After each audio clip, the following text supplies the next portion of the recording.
الماسونية والنظام العالمي الخفي. النظرية: مايكل كان يحاول يكشف النظام السري اللي يسيطر على صناعة الموسيقى الماسونية الإليت. التفسير: في أغانيه وخطاباته كان يتكلم عن قوى تسرق الفنانين وتتحكم بهم، فاعتبروا إنه تم إسكات صوته لأنه كان يكشف الحقائق. شركات الإنتاج والمال. النظرية: شركات الموسيقى العملاقة وراء موته. التفسير: مايكل كان يملك حقوق أغاني بيتلز وحقوق موسيقية بمليارات، وكان في صراع لاستعادة السيطرة على أعماله.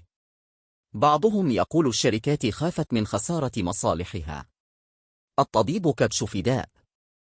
النظرية: طبيبه الخاص كونراد موراي لم يكن المسؤول الحقيقي. التفسير: يعتبرون إنه مجرد كبش فداء، بينما القرار بإنهاء حياة مايكل جاء من جهات أكبر بكثير، والطبيب فقط نفذ أو غطي عليه.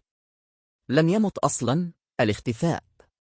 النظرية: مايكل جاكسون زور موته ليهرب من الشهرة والديون.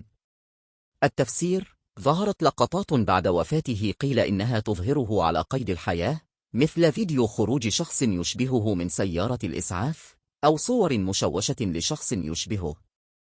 التضحية والرموز الغامضة.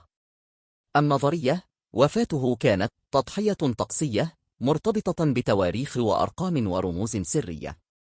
التفسير: بعض المؤمنين بنظرية المؤامرة يقولون إن وفاته في 25 يونيو 2009 لها دلالات رقمية ورمزية مرتبطة بجماعات سرية، وإنها لم تكن صدفة في النهاية.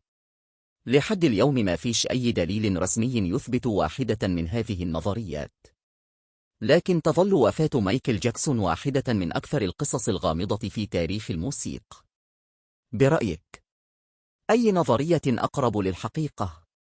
اكتب رأيك في التعليقات، ولا تنسى تشترك وتفعل الجرس.